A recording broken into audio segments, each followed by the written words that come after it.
What is going on, everybody? D. Illa here. I wanted to come out and tell you guys a story about how I became a Giants fan. Because honestly, man, I kind of feel like it's a story like no other. I'm not trying to toot my own horn. It ain't nothing like that, so don't take it the wrong way. Alright, so when I was a kid, a young kid, 4 or 5 years old, man, I had this big infatuation with New York City. Big infatuation with New York City. I was always amazed by like how big the buildings were and everything. Just the whole architectural landscape of New York just kind of blew me away. So I remember when I was a kid, like walking around Baltimore with my dad, and I would just point out buildings around the city. And I'd ask my dad, like this building right here, in comparison to the buildings in New York, how does it match up? And my dad would look at me and be like, it's not even close. There ain't nothing here that even resembles anything in New York City. And I always remember going to the biggest building in Baltimore that was called the World Trade Center. Like in the early 90s, they had a building called the World Trade Center. I think to this day, it's still the biggest building in New York. In Baltimore. But it's right over by like the harbor and everything. If you live around the area that I live in, you know what building I'm talking about. If it's still called the World Trade Center, I don't know because I haven't been over there in a while. Baltimore's kind of rough and you kind of try to stay away from there. But I just remember going to the World Trade Center building there in Baltimore and standing at the base of it and just looking at my dad and being like, okay, this building here, and I'm looking at from the bottom, the base of the building all the way to the top. I'm like, this building here, how does it compare to the ones in New York? You tell me, not even close, not even close. So when I'm standing there looking at that, it just blew me away. And it made me want to go to New York that much more, being that young, and I wanted to go experience it. So given that aspect, and my dad had this VHS tape. It was literally called Super Bowl. I don't know if it was called anything else, but it was a VHS tape. It had a picture of the Lombardi Trophy on it, and it said Super Bowl. It may have said like the history of the Super Bowl or whatever it said. But dude, I can't even tell you how many times I watched that video. I watched it countless times when I was a little kid. Like, my infatuation with football started at a very young age. I never played football. I played football 1 year. I played ankle biters, which is basically pee-wee. I was the quarterback. I got the hell beat out of me. And that was the end of my football career right there. We won one single game that year, and it was the Turkey Bowl. And it was because the other team didn't show up. I still have the trophy to this day.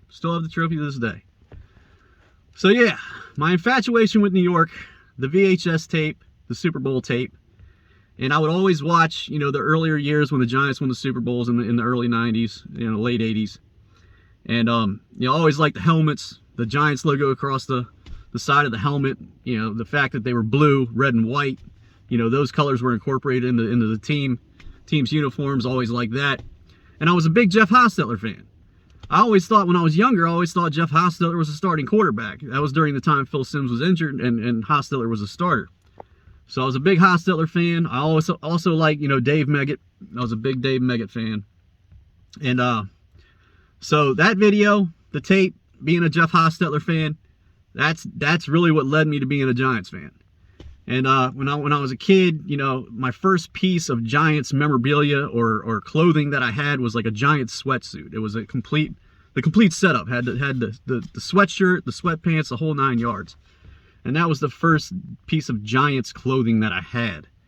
And the second piece that I had was a starter jacket that I had back in preschool. Honestly, the sweatsuit may have been second. I think the first piece of Giants clothing that I had was a starter jacket, like right when starter jackets first came out. My mom had to put the starter jacket on layaway for like a month before she could finally pay the thing off. And my sister got a black Oakland Raiders starter jacket. Now, like I said, this is like when they first came out. And I'm sitting there waiting for like a month to get mine. And I'm in like preschool or first grade. And I just remember getting on the bus and for like that whole entire month when I'm sitting there waiting for my starter jacket to where it was finally available to where I could wear it to school, and just getting on the bus and seeing everybody wearing their starter jackets. And finally, when I had the opportunity to put mine on and walk on the bus, I had the black one with the Giants logo, and then it had like the blue stripes on the sleeves and like around like the waist, and it was outlined in red. It had the Giants logo here, then it had the helmet on the back with the Giants logo going across, the old school logo. Well, not the old school logo, the old 90s, 80s logo. And I just remember walking on the bus and just having so much pride when I was wearing that jacket. So much pride when I was wearing that jacket. And of course, people were giving me crap, you know, this, that, and the other. Being a young kid, they're like, "Oh, look, you finally got your starter jacket, this, that, and the other." And other people on the bus had theirs for like a couple months at that point. But that's the way it was then. But yeah, my dad was a car salesman. Okay, my dad was a car salesman. He probably worked at every single car dealership there is in the area that I live in. I wouldn't doubt it. My dad could sell a chocolate popsicle to a woman in white gloves. He was a hustler, man. My dad could talk. My dad was a really good talker. So my dad would sell cars. He'd work like random vending events. Like he'd go out and sell glow sticks, funnel cake, ice cream, stuff like that. And he would also do events at RFK Stadium. He'd go work events when the Redskins played. So he got in really close with the guy that had the rights to sell pretzels at RFK Stadium because he worked for him. And that guy eventually gave up the rights to sell pretzels at RFK Stadium. And my dad talked his way into getting the contract to sell pretzels at RFK Stadium. So if you bought a funnel cake, a pretzel, a Luigi Italian Ice at RFK Stadium from like 91, 92, all the way up until the time the Redskins left and went to FedEx Field, you bought it from my dad. So considering he had the contract, I had access to the stadium since he was the head honcho when it came to selling pretzels there at RFK. I had access to the stadium. I had a badge, I had the uniform, I had the whole 9 yards. So since I had a badge, I had access to the tunnel at RFK Stadium. And I could go down where the charter buses came in at concerts, you know, when the bands came off stage, you know, they walk back there, like HFS, stuff like that. Warped Tour when it was there. I had access to all that stuff. Like my dad's pretzel room was actually on the 5th floor. I think it was near section 548, if I'm not mistaken. And as soon as you walked out of the pretzel room, there was a tunnel around the corner that led out to the seats. And then if you walked out of the pretzel room, if you looked left, the freight elevator was directly to the left that led down to all the levels of the stadium, and it led down to the basement where the players would come in, the charter buses, you know, the whole 9 yards, and where the locker rooms were. And during my time there at the stadium, you know, I was a gopher. I'd run around, I'd get product from my dad because we stored a lot of our product on the 5th floor, but at times we stored it down in the basement. And I'd go down there, I'd get change from my dad, I'd carry like a hand cart. And dude, I'm like 9, 10, 11 years old during this time. This is the early 90s. I was born in 84. So yeah, I was 9, 10, 11 years old. So I go down there, you know, I'd get product, I'd get change because there was a bank. As soon as you came off the freight elevator and you got to the tunnel, you would make a right, and there was an enclosed area that led all the way back. It was a big enclosed area. There was sub freezers back there, and the bank was all the way in the back, and there was another portion of the tunnel that wrapped around the back side of that would actually lead to the other side of the stadium. So whenever the vendors needed change and everything, I'd go back there, get change, get product, bring it back up. My dad would tell me where the vendors were in the stadium because, dude, I knew the stadium like the back of my hand. And so I'd supply them with whatever they needed during the time, you know, during a game or a concert or anything like that. Whatever they needed, I'd run and get the stuff. But during my time there, you know, when the Redskins were playing, like when the big names came in, your Barry Sanders, Jerry Rice, Deion Sanders, Joe Montana, you know, all the big names, Troy Aikman, Emmitt Smith, when all those guys came in, man, I always tried to find a way to get out there to the stadium and try to find an empty seat and actually watch them play at some point in time while I was there at the stadium that given day. But when the Giants came into town, man, it was a different story. Of course, I'd wear my uniform and everything because that was the only way I was getting into the stadium. I had to have my badge on. But I would bring an extra set of clothes, some Giants gear. So once I got up to the pretzel room and everything, I'd go to the bathroom, change out of that stuff, get into my Giants gear, and I'd wait for the game to start. And once the game started, I would walk around the stadium, walk around RFK Stadium, and just look for one single seat that I could sit down in. And like I said, I'm 9, 10, 11 years old amongst a bunch of rabid Redskins fans just going nuts. Like RFK, if you ever experienced RFK, it was a crazy place to watch the game. When people tell you the stadium shook, man. It was loud. It only held like, what was it, 65,000 people, but man, it was an environment like no other. So I go out there and find my seat, and I would sit there and watch the entire Giants game, dude. I would be out there every time the Giants would score. I'd be out there laughing at the fans, And I'd be out there talking all kinds of trash to him as a little kid. I was out there on my own, being a Giants fan, out there rooting my ass off for the New York Football Giants from a very, very young age. Very young age. So, yeah, that's kind of my story and what happened and how I really became a Giants fan. I've really never told this story on YouTube to allow anybody to really understand, you know, how my journey took place. But yeah, I mean, yeah, during the time when I was there, I met a lot of different players, like the guys that I already named: Barry Sanders, Jerry Rice, Deion Sanders, Lawrence Taylor, Phil Simms, Howard Cross. I was out there when John Madden was walking out to his Madden cruiser, because you know Madden didn't like to fly, so he always took a charter bus.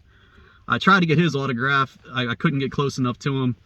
That night, that night when Madden was there, that was when the Chiefs played the Redskins in a preseason game, and I think that may have been, that was either the first or second game that Joe Montana was with the Kansas City Chiefs. It was probably the second game. And like I said, I couldn't get close to Madden, but when Montana came out, I was able to get close enough to him. I mean, the people were trying to surround him, you know, as he was walking out to the charter bus, because like when the teams got there before the game, the buses would always pull down into the tunnel. There was a tunnel that led down into the stadium, and the charter bus would actually park right there in the center of the tunnel. And if you got off the charter bus and walked straight, that would lead you out to the tunnel, okay? That would lead you out to the field. If you got off the bus and made a left and walked down that portion of the tunnel, that would lead you back to where all the locker rooms and everything were. I could go back there, but I couldn't get into the locker rooms, obviously, and they were always gated off, so it was really tough to actually get any autographs and try to meet the players that way. So I basically always had to wait for them to walk down from that portion of the stadium and get to the center section, like where it just crossed off like a T, basically. So yeah, the players, like before the game, the players would come in, the charter buses would pull down, and they would pull right down there in that section of the tunnel. And man, as being a little kid, watching those players come off that bus, being 9, 10, 11 years old, dude, it was like something I could never explain to you. Just watching dudes hop off a charter bus that were literally like the size of the cutout to the door to the charter bus. It just blew my mind. Just completely blew my mind. And yeah, I met a lot of different players. I met Deion. When I met Deion wouldn't even give me the time of day. Man, I sat there forever trying to get Deion's autograph, and he just wouldn't do it. I mean, Deion was out there in a purple suit, purple top hat. You know, the whole Deion Sanders persona was in full effect. And I sat there and just tried to get that man's autograph, and he would not sign anything for me. And the crazy thing is, man, this girl, I don't know how she got access to that area. This girl came down in a full Girl Scout uniform, and she was carrying a hand cart, and it was full of Girl Scout cookies, okay? And she comes walking up to us, and Deion's standing right in front of me. And she walks up to Deion, and she's like, "Deion, will you buy some of my cookies?" I shit you not, Deion Sanders pulled a wad of money out of his pocket that was like that damn thick, and he bought every single one of those Girl Scout cookies from that girl. But he wouldn't even give me the time of day for an autograph. That still doesn't sit well with me to this day. Still doesn't sit well with me for this day. And yeah, when I met Lawrence Taylor, I sat there, I begged him for 15, 20 minutes. You know, trying to get his autograph. You know, Lawrence was out there. I can't remember what kind of suit he was wearing, but you know, he had the shades on, had the cross earring in, the whole Lawrence Taylor thing was going on. So I sat there and begged him. I had a little pennant in my hand that Phil Simms had already signed, Howard Cross had already signed. I sat there and begged him for a while, and eventually he broke down. He broke down and actually signed it for me, and still to this day, that's my most cherished item when it comes to autographs from football players. Because obviously it's from Lawrence Taylor, and it was during the time that he actually played for the New York Giants. It was towards the end of his career, but it was cool that I got his autograph during the time that he actually played. And who else did I meet? I walked right next to Barry Sanders, his whole way out of the tunnel leading out to the charter bus, walked right next to him all the way up to the bus. Barry Sanders never even acknowledged I was there. Never even acknowledged I was there. But as I got older, you know, I kind of started to learn about how Barry Sanders was as a person. You know, Barry's a really reserved person. So it kind of made me understand why he didn't really even say anything to me at all or even look in my direction. But still, you know, that kind of rubbed me the wrong way too, but I mean, it was a little bit more understandable. Who else did I meet? Now, don't hold this against me, man. Again, I'm a little kid trying to get professional football players' autographs. Any chance that I got, any of the big guys that came in there, I'm trying to get their autographs. Okay? So, the Cowboys were playing there one year. I'm trying to get Emmitt Smith's autograph. During this game, if I'm not mistaken, Troy Aikman got hurt. Troy Aikman got hurt. He sustained a leg injury, and he came walking out of the tunnel on crutches. This was at the end of the game, obviously. He's walking out on crutches, dude. I'm walking right with him, asking him to sign something that I had while he's on crutches. And obviously, you probably can figure out that didn't work out too well for me. Troy didn't want to give me any time of the day either. I mean, he didn't even acknowledge. Well, he may have acknowledged that I was there, but he wasn't very happy that, you know, he sustained an injury and he was on crutches walking out to his bus. But yeah, I tried to get his autograph, and then Emmitt Smith came out. Emmitt Smith came out, and he was the one I was really trying to go after. And Emmitt didn't sign for me. I think he signed for a few people, or he might not have signed for anybody, honestly, but he just came walking out. People were surrounding him. Most of the people that had access to that area, they were either family members or somehow they got access down there. I don't know how they did it, but they did it. And sometimes there was a lot of fans trying to get autographs. Other times it was really just me and just, you know, the family members. But he came out, you know, I tried to get him to sign. He wouldn't sign. And then he put his luggage on the bus. He may have stood there and talked for a minute with whatever family he had there, and then he got on the bus. And, dude, I literally lost it. I mean, I was probably like 9 or 10 years old, maybe 11. I was probably 9 or 10. I may have been younger than that. And I'm standing outside of the bus. Emmitt's on the bus, okay? Emmitt's on the bus. I'm crying. My mom's standing there with me. I'm crying. I'm in tears. So all the Cowboys come out. They get on the bus, and they're getting ready to pull off. And all of a sudden, you know, the bus, if I remember correctly, the bus kind of started to pull off. And all of a sudden, the bus stops. The bus stops, okay? And somebody gets off the bus, and they point at me. They point directly at me. And they're like, come here. Come here. Dude, I got to go on the bus with the freaking it was probably the 94 or 95 Dallas Cowboys. And Emmitt came over and he signed my card and everything. Right there. I wasn't like on like near the seats, like in the aisle or anything. I was standing on the steps of the bus, like near the top of the steps. And he came over, signed my card, gave it back to me, and that was it. So I was on the bus with the freaking Dallas Cowboys at one point. But yeah, dude, I met Vladimir Guerrero Sr. That was back when the Expos were playing an exhibition game at RFK. This was before the Nationals came around. This was during the time when there were talks about a baseball team coming to RFK once the Redskins left. So I met Vlad. I met McGuire. Well, I didn't meet these guys, man. I was in reaching distance with these guys to a point where I could get their autograph. It's not like I sat down and had a conversation with these guys. But I got McGuire's autograph, and still to this day, like seeing McGuire take batting practice at RFK Stadium, like, dude, I shit you not. During batting practice, if you look at a picture of RFK Stadium, Mark McGuire was hitting the ball to where the lights are at RFK Stadium. I am not even kidding you one bit. I'm not even kidding you. It was the farthest I've ever seen anybody hit a baseball in my life. It blew my mind. And dude, when he made contact with the ball, it sounded like a freaking tree branch was breaking off a tree, dude. It was just like crack. Dude, it was so freaking loud. So loud. But, yeah, I mean, I've met some people, like, in the music industry. I met Dave Matthews, Fred Durst from Limp Bizkit. I met Dan Aykroyd was there for he was there for a Grateful Dead concert. They had a VIP concert there one night that my dad had access to.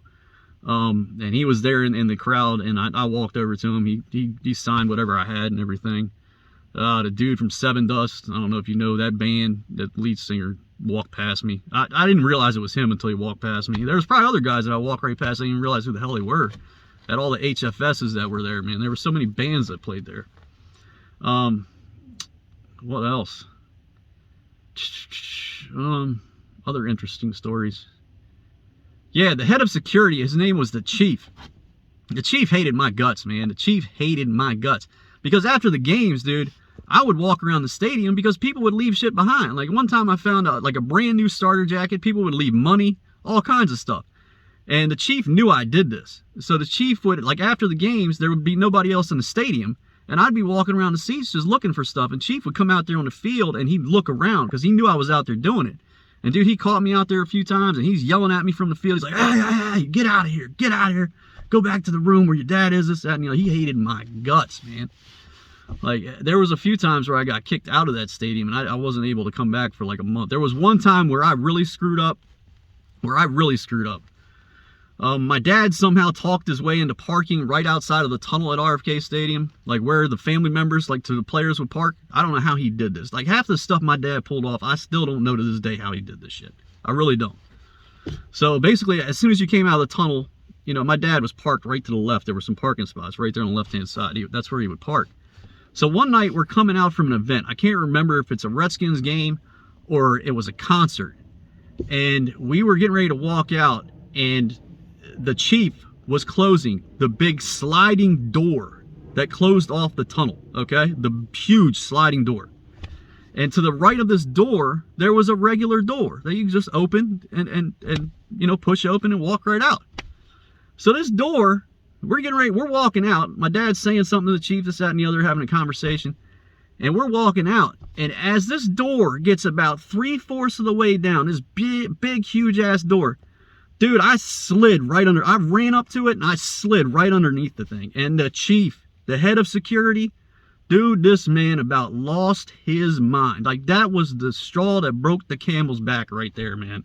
He lit into my dad so hard, man. He told my dad, don't ever bring him back to this stadium, this, that, and the other. If I see him here, this is going to happen, blah, blah, blah, blah, blah. Needless to say, I didn't go back to the stadium for like a good month. I had to lay low for a while. And then after that, I started pestering my dad. I was like, Dad, I want to go back to the stadium. I want to go back to the stadium, this, that, and the other. And eventually my dad allowed me to go back. But the stipulation was, he was like, do not let the chief see you. Do not. But of course, me being a kid, and I'm like, I'm going to get some autographs. I went back down to the tunnel, or he caught me out there in the seats looking for shit again. And he saw me, and I think everything was fine. I'm sure my dad got some drawback from that also, but it wasn't nearly as bad like when I slid underneath the stadium tunnel door. That was the big one. That was the big one. But yeah, I just wanted to go through that stuff with you guys so you guys could get a little bit of an understanding as to how I became a Giants fan. I don't live in New York, I live in the Maryland area, so that's where I'm from. I'm about 5 hours from New York, 4.5 hours maybe. Obviously, I go straight up 95 and I'm there. That's basically it. Hit the turnpike and I'm there. But yeah, I always wanted to live in New York. If I could live close to like Secaucus Station, to where I had access to a train and I could get to the city itself, have access to Madison Square Garden, be right there next to Giants Stadium, be close to Brooklyn, be close to Queens, be close to the Bronx, where all the stadiums are, where all the professional sports teams play. I mean, dude, I would love that. And that was another big reason why I always wanted to live in New York. Just the close access to everything in regards to sports. And I really love that aspect of it. But it's the only team in New York that I like. That's it. I'm a Giants fan, not a Yankees fan. I'm an O's fan. When it comes to hockey, I'm a big-time Pittsburgh Penguins fan. Big-time Pittsburgh Penguins fan. Even though I haven't been able to watch too much playoff hockey this year, I haven't been able to watch the Penguins really at all. I've been so damn busy, man. And I'm kind of ashamed to even call myself a Penguins fan. But I've been there since the days of like Lemieux and all them guys. Been a long time. That was before Lemieux got sick, too. I've been a Penguins fan. And my dad was a big Capitals fan. And he's always hated me for being a Penguins fan. But yeah, I just wanted to go over that, man, tell you guys my story so you get a little better understanding of me. And that's it for the video. I hope you guys enjoyed it. If you sat through it, thank you. I hope you enjoyed the story and all the little details that went along with it. But that's it. I hope you guys enjoyed the video. Take it easy. Have yourself a good night. Like and subscribe, and I'll see you later. Bye.